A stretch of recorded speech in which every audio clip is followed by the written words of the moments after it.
This is one fun fact for each of the songs in Deltarune Chapter 2. These will be a bunch of random, niche pieces of trivia relating to the soundtrack, and you're bound to learn something new here. Comment down below what your favorite fact from this video was, but also, if you have any other fun facts I didn't cover here, feel free to share them with everyone. Anyways, let's get right into it, starting with one of the instruments used in this song is called Ethan's Glock. Like a glockenspiel, I guess. I don't know. I thought that was funny. This song is labeled in the files as Noelle_school, despite the fact that it can also play at the end of Chapter 2 after fighting Giga Queen. The piano here has a particularly unique sound to it, and that's because this is the only song currently in Deltarune to use the Spitfire Labs soft piano instrument, apparently recorded on a dry stage in Air Idol Studios, London. How do people find out about this stuff? This song's name only quotes the first few seconds of this beautiful track. Also, this song is created entirely by somebody's real voice, and as such, one of the few Deltarune songs that can never be truly recreated. This is the first song in the Deltarune soundtrack with a constantly varying BPM, or tempo. This one's actually really interesting. If you delete the track itself from the game's files, then the slide down to Cyberfield, where you normally dodge these bullets to the beat of the song, will actually go by a lot faster. I have no idea if this is like a failsafe in the game's code or something. I just vaguely remembered hearing about this a while ago in like a Shay VOD, but when I looked it up just now, I literally couldn't find anything about this. So I booted up the game and did it myself just to confirm this is actually a thing, which it is. It goes faster. This song seems to be specifically a chiptune arrangement of the scrapped Queen battle theme that was revealed in the Undertale 9th Anniversary newsletter.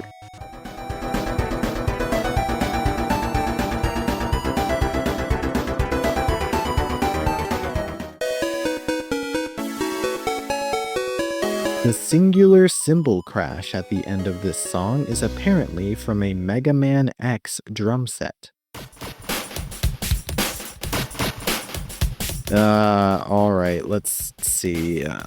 Just so I don't make this whole video about sound fonts, this song is 17 seconds long, so that would make it like the 5th shortest song in Chapter 2. I don't know, I don't have a lot to work with here, okay? This song is entirely comprised of samples of the Casio VL tone. The brass synth in this song is detuned by about 220 cents, which is about 2 semitones, which you'll understand especially if you watch the Chapter 1 trivia video. I promise this one will get more interesting once we get to stop listening to Sweet Cap and Cake's theme. Welp. This song's official title is the second longest in the Deltarune soundtrack. This song apparently has the piano from Earthbound very faintly in the second half. This is the first song in the soundtrack to literally just be 2 square waves. It's also the first song here to prominently feature a melody defined by its use of portamento, that being the smooth slide between 2 notes where intervening pitches are not clearly defined. This is also sometimes called glissando. Congratulations, you just learned some music theory. This song is labeled in the files as Birdly_Chase, which seems to imply there might have been an original concept for this battle that involved an actual car chase sequence, or I guess roller coaster chase sequence, since I don't see how chase is relevant to the scene that we actually got. Just like Darkness Falls, the original game over theme for Deltarune, Faint Courage is labeled in the files with the prefix audio underscore, also sharing this trait with Another Hymn and Before the Story. Very, very interesting. This song uses a boatload of different sound fonts, many of which are new to the Deltarune soundtrack. These include the dog and cat synths from Mario Paint, as well as a whole separate Meow synth plugin, and some Kirby and Earthbound sound font instruments. Most notably, this song includes instruments from Pokemon Ruby, Sapphire, and Emerald, which marks the first appearance of a Pokemon sound font in either Deltarune or Undertale.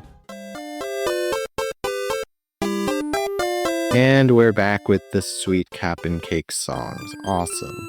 But you know what? This one could actually be played on a real NES sound chip, similar to Card Castle from Chapter 1. By the way, if you haven't watched the Chapter 1 version of this video, you totally should. And if you have already, then consider checking out my other video talking in depth about how Toby Fox composes music. This song is literally just Sound Studio pitched up slightly and with the Jingle Bells melody instead. Thanks, Toby. This is just Attack of the Killer Queen bit crushed and pitched up by 800 cents. This song was originally going to be Spamton's shop theme, but it was eventually replaced with dial tone to match the tone of its dialogue. This is the first song in the soundtrack with a BPM of 95. Isn't that interesting? The main instrument in this song, originally from the Earthbound sound font, is a short sample from the opening theme of The Little Rascals, which sounds like this.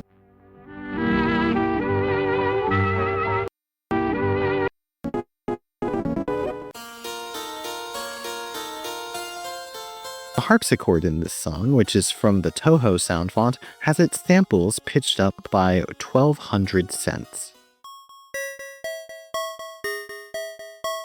This song is labeled in the files as Birdly_flashback. Pretty interesting considering there's a song called flashback_excerpt in the files, which plays during Noelle's realization in the light world after the weird route. The reverse symbol in this song is the exact same one used in Field of Hopes and Dreams. This song is a reference to this YouTube poop video.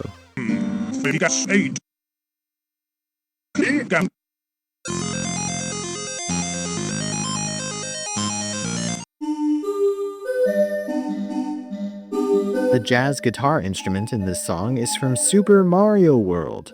The last time we had a Super Mario World instrument in the Deltarune soundtrack was Chapter 1's Thrash rating. This is the first and only Deltarune song to have quotation marks in the title. There was an Undertale song that also shared this trait, Power of Neo. Despite being the second more gloomy Noelle theme in the soundtrack, this song is labeled in the files as Noelle_normal, suggesting that this is her main theme. This actually makes sense since Lost Girl was actually teased by Toby Fox before Chapter 2's release as being Noelle's theme. Despite being at a significantly faster tempo than Lost Girl, Ferris Wheel is actually only 1 second shorter. This song was composed by the person who made Pig Step from Minecraft. Thank you, Lena Rain. Their name is even in the credits of a Minecraft movie. I would know because I stayed till the end of the credits even though the lights in our theater had come on and everyone else already left. Also, this is the only Deltarune song to use the Commodore 64 instruments. That's where the drums come from. This song is literally the intro of the Scrapped Queen battle theme. It's also the only other song besides Welcome to the City to use Pokemon instruments. This is the only song in Deltarune to use a Super Metroid instrument, the synth strings in the background, that for some reason aren't present in Knock You Down. That's strange. Speaking of Knock You Down, the guitar, bass, and many of the other instruments here are, and I'm surprised to find this out too, specifically from the Mighty Morphin Power Rangers game, which confused me at first being such a deep cut, but then I remembered what this boss fight actually entails, and I have a renewed sense of appreciation for Toby Fox's commitment to the bit. Unlike Deltarune Chapter 1 soundtrack, where every other song referenced Don't Forget, this is actually the first song with the main theme of the game since the menu music. We went an entire 35 songs without Toby Fox shoving the main theme of his game in our face, and I would say that's impressive until I remember that half of those songs were Sweet Cap'n Cakes' theme. This song directly references You Idiot from Undertale. It's like literally the whole song, just that motif played on a low string instrument. I'm not sure what the implication is here, but that's cool. This song is actually just Spamton, like the song called Spamton, slowed down by exactly 3.1. The part at the end here where it sounds a lot like Power of Neo is actually literally samples from the original Power of Neo, chopped up and rearranged. It really is just a glitching, corrupted Mettaton Neo reference, which I think is especially cool. This song is labeled in the files as Spamton_happy. Aww. The telephone sample in dial tone is actually a different sample from the ones used in any of Spamton's other songs. This one is from Toho. This is the longest song title in Deltarune. This song is a chopped up remix of Don't Forget. But while the vocals are, of course, ripped from the Chapter 1 rendition, the piano here is actually being sampled from a song we haven't heard yet. Either a special arrangement of Don't Forget made specifically to be chopped up for this song, or maybe a future arrangement of Don't Forget that we'll get to see in a later chapter. And would you look at that, we've reached the end of the Deltarune Chapter 2 soundtrack. If you haven't already seen the Chapter 1 version of this video, you probably want to go check that one out. And if you have seen it, consider checking out some of the other videos on my channel. I upload Deltarune content every single week. And of course, as this video releases, Chapters 3 and 4 are just a few days away. I will, of course, be making a ton of content around the new chapters the moment they come out. So subscribe for a Deltarune-filled summer. If you'd like to support the channel directly, you can join the Patreon, where for as little as $1 a month, you can get access to all of the videos early. Thank you for watching till the end, and I'll see you all next week.